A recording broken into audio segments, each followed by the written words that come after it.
everybody, and welcome to the Helen Winder Show. I'm Helen Winder, and my guest today is William Buist. Hello, William. Thank you for joining me.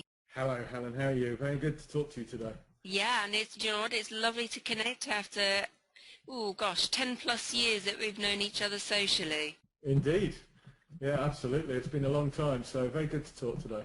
Listen, tell our listeners about yourself. Who are you? Where do you come from? What's your business? All right, thanks, Helen. My history is in the insurance industry. Actually, I left St Andrews University in 1976. That's a long time ago now, and joined the insurance industry. I worked there for up until just into the 2000s, so 2001 I left. And I was mostly working with teams of people at that time, running some fairly big infrastructure projects and helping the teams to gel and to collaborate effectively. And when I set up Abelard, that's what it was all about. It was about helping organisations to collaborate more effectively.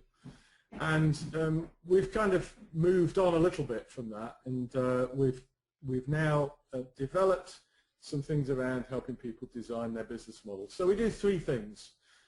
We clarify and improve your business model. We build and lock in the value of your business, and we help you scale through collaboration. And in return, we ask that people do one thing for us, actually, which is that if something changes, or they need to change something, that they give us a call first. Be there to get the strategy right in what they're trying to change. That's a really great idea. Just that final thing really helps to keep that connection going, doesn't it? Because quite often we engage with people, but then we forget about going back. Very true. Follow-up is really important all the time.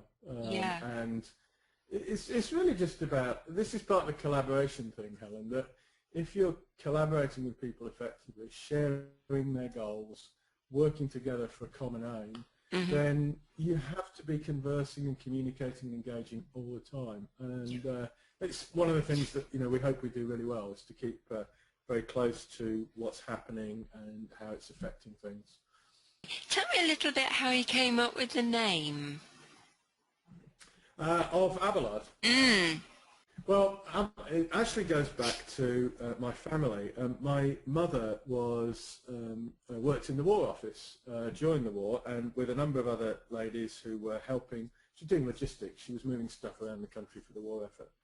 And she, when the war ended, she remained friends with the people she'd worked with, as many of us do when we move on.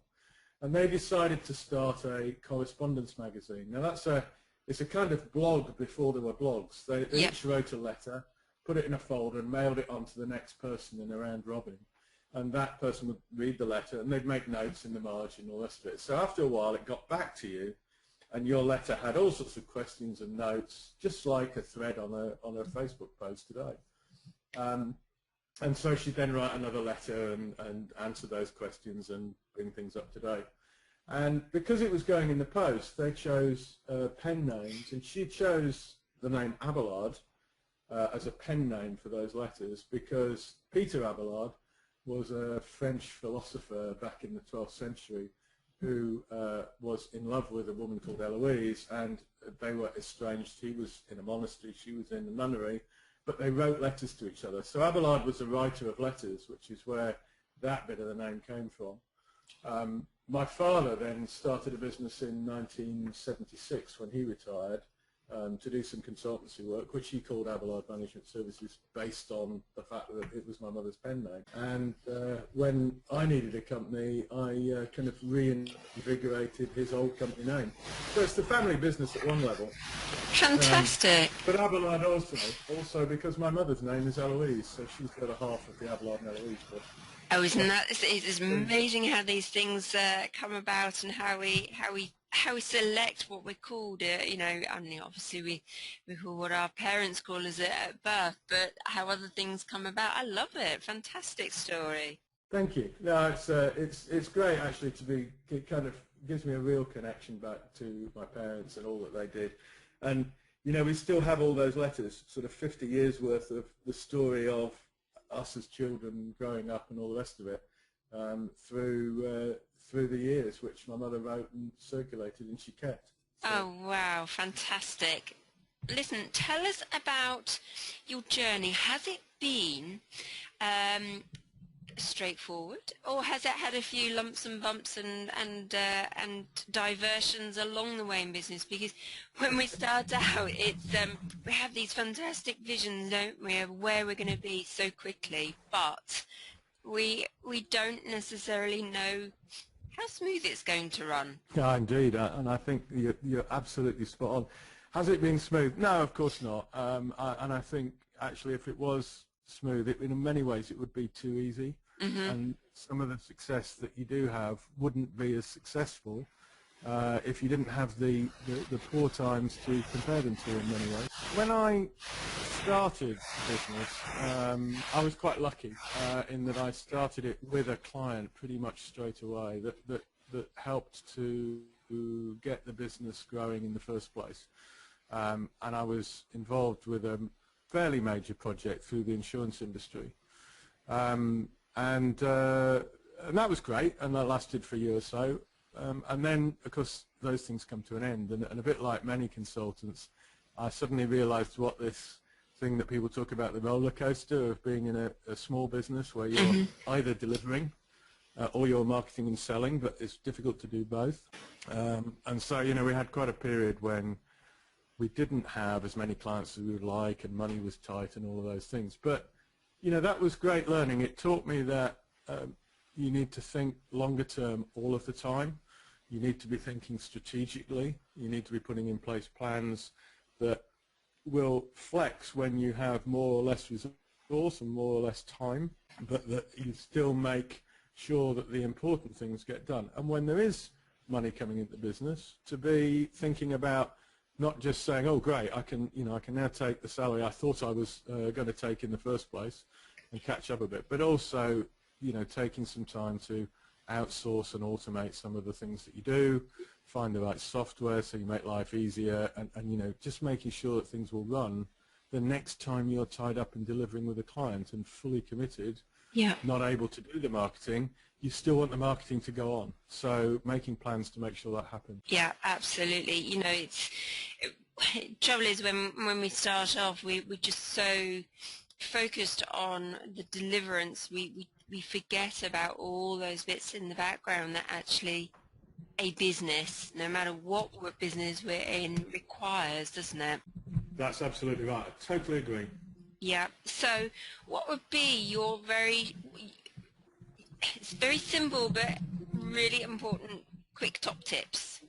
Okay, so quick top tips. I think there are three things that really get to the crux of helping businesses to grow and develop. And the first is to think about that growth and development in the long term, mm-hmm. And not just to think about what do I need to do today or tomorrow, but also to be thinking about if you want the business to be twice the size, 10 times the size, 100 times the size, or 1,000 times the size. Those are all different orders of magnitude, and they all need different types of work. There's nothing wrong, absolutely nothing wrong, with just running a business to meet your own needs, and once you've got to that level and it's running smoothly, just to keep it ticking along. And many, many people do that, and some people would call that a lifestyle business. They're not trying to grow a business into a bigger corporation and something they want to sell. Mm-hmm. And that's fine, but that needs a different strategy from somebody who is trying to build a business with a lot of value in it, a lot of employees in the long term, and something they can sell for a lot of money at the end of that journey. Mm-hmm. You would do very different things. So thinking about which of those two journeys or any of the ones in between you're going down, really important.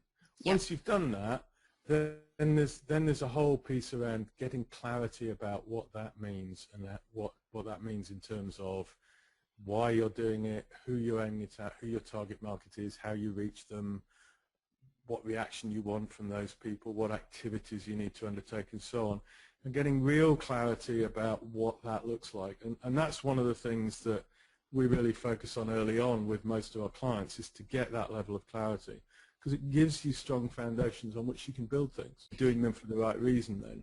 You know, that first thing is understand where you're going. The second thing is get real clarity about where you are and where you want to go. And then the third bit is about designing and getting the strategies to do that. And I think the key thing here is don't do it on your own. Mm-hmm. You need to be talking to other people. Professional advisors, yes, maybe. People like me, maybe. But actually, that's not what I mean. I mean, those people will help you get there. Of course they will. But it's also about talking to the people you love, the people that you're with, your wives, husbands, children, the people that you friends that you trust, and saying, this is what I'm thinking, what do you think? Yeah. And then listening with open ears. And if somebody says, I think you're being daft, that's the time to really listen. It's not the time to start getting defensive and thinking about how do I tell them that they've got it wrong because I know what I'm doing. You know, Absolutely. Sometimes we just see things and we think, oh, that's the right answer because we've come up with it. And actually other people looking from the outside look at it and go, it's just not going to work. We need to listen hard to that when they tell us that. We do, don't we? Yeah, quite often we have you know, these ideas and we run and then we sort of say, oh, maybe we should have done this. maybe we should, when somebody said to me, you're not going to be able to sell that, I should have listened because I've now put all this time and effort in and still nobody's buying it. You know, Yeah. so, you know, and I'm chuckling because, of course, that's a lesson learned from hard personal experience. So. And do you know what? I think we all do it, don't we? We all suddenly run and with this amazing thing, and then we suddenly you stop and you think, "Whoa, okay, what should I have done differently here?" And how, you know, who can I? You suddenly go into almost a headless chicken mode, trying to salvage things and get back on track. So, listening is very important. Yeah, and I think there's a pride thing there as well that you know it's very difficult for anybody who's spent a lot of time and effort in putting something into something Mm-hmm. to stop doing it, because there's something about I need people to know that I didn't waste my time. And you know, the courageous thing sometimes is to say I need to stop that and move on to the next thing because this just isn't working. Yeah. And I think when you do that, actually you're not seen as having failed. You're seen as being wise. Actually, Yeah. it shows wisdom. Yeah, that absolutely. ability to walk away from something that isn't working. So you know, if there are people listening who are struggling with something and they're really not sure if it's going to work, just talk it through with the people that are close to you. And if they're supporting you and want you to succeed, then it will. But if they think you're daft, it probably won't. Absolutely. So, with your top tips, how would you, as a business, as Abelard, what would you do to be able to support our listeners out there? You know, how can they get in touch with you, and what can you do for them? Cool. Okay, thanks, Helen. Well, you can reach us by looking up the website, of course, at abelard-uk.com. That's ABELARD-UK.com. Mm-hmm. Search for me, William Buist. That's Buist. You'll find it's one of the advantages of having an unusual name. I'm easy to find, and get in touch through that route. We would help really by, as I say, that the first thing we do with most of the people we work with is some fairly quick work around helping them get clarity about how their business model is structured. We can get through to the main bits of that within a day together, so it doesn't need to cost a lot of money for people either. Mm-hmm. But that will give them the good foundations on which to build what they're going to do. If you're setting goals for 2015 and you want to just grab an hour and talk through what you're trying to achieve and get an independent view on it, I'm very happy to do that. Obviously, you know, that needs to fit into the schedule, but if people just drop me an email and say they'd like to take me up on that opportunity for an hour's chat, I'm very happy to do that anytime. And you know, the first hour we do as an introductory thing for free, on the basis of it will help you, we can get to know each other a little bit, and if we like each other, then you know, there may be other opportunities for us both to get value later. So you know, if people want to take advantage of that, they just need to drop me an email and and just say, I'd like to spend an hour having a chat through a couple of business ideas with you, and I'll get back to them and we'll sort out some dates and times. Do that face to face if we happen to be in the same place, but obviously things like Skype work very well these days. Fantastic, because I mean, obviously, you know, we're at the beginning of another new year, and you know, I know, where do they all go? Oh, don't! It's so frightening. But no, you know, I've heard so many people on Twitter, on Facebook, and on you know lots of other platforms with saying all these ideas that they've got and where they want to go in 2015 and what they want to achieve. So I suppose by engaging with people like yourselves, you would be able to make sure, or to help them gain a really clear understanding of the route and that they need to take to ensure that they meet those goals. Is that right? That's absolutely right. And this time of year, you know, one of the things that people are doing is thinking about, what do I want to achieve this year? So can I just throw in one more tip very quickly on that? Yeah, please, feel free. And that is, if you're setting goals, make sure that they are things that you control and not what other people control. Mm-hmm. So, you know, you may want a goal of more sales, but you don't actually control whether other people buy from you. What you do control is the marketing that you do, the processes that you follow, and so on. So if you want the goal of more sales, I would restate as something like undertaking, you know, to do a blog every week, to put the relevant forms for people to sign up on your website, to have you know, conversations with people, to make appointments, because you make the appointments, you control that. You may have to ask 3 or 4 people to get one appointment. That's fine, but making a goal of having 10 appointments, you know, doesn't necessarily work if 10 people don't say yes. Yeah. So you're reliant on them. So just think about the things that you do and what you need to do to make the things you want to make happen, and focus on what you need to do. And when you do that, then those things will start to happen for you. Yeah, I fully understand what you're saying there, and actually I think I might be giving you a call soon to to go through my goals. Brilliant. Well, I'd be very happy to, Helen. It would be a pleasure. You know, what you do, I think everybody needs to engage with somebody, you know, who can assist them, because it's such a big world out there, and we all have our goals, our dreams, our desires of where we want to be, whether it be, you know, large corporates or whether it be, you know, just ourselves to feed our lifestyle and our own personal needs. But if you don't have someone on board with you to keep you on track and actually to help you set those directions in motion of where what you need to do along the way, like a journey. If you get in a car, you're not just going to get in it and drive and hope that you end up somewhere. You plan it along the way. You plan your journey, and I think everybody needs to have somebody on board like yourself, William, who can help them. So thank you so much, and everybody, don't forget, you can connect with William through his website, which is, William? Abelard, ABELARD-UK.com. Fantastic. What's your Twitter handle? Or indeed, Twitter handle is William Buist. That's William spelt the normal way, and B-U-I-S-T. Wonderful. Well, listen, thank you so much for joining me today, William, and maybe if you're open to it, we'll have you back and we'll chat a bit more about what you do and some more tips on how people can plan and make their business a success. What do you think?